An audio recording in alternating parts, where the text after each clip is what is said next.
The Ollie.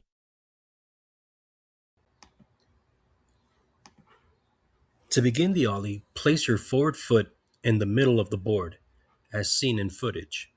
Place your back foot on the tail of the board behind the back truck bolts. Once placed, begin by bending your knees. As you're rising up, press your back foot quickly and start rising your front foot to roll up the grip tape as you're ollieing up. Bring your back foot close behind as you have your knees to your chest. Start to land by keeping over the board and over the truck bolts.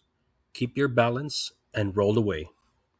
Practice over and over until you feel comfortable with this trick.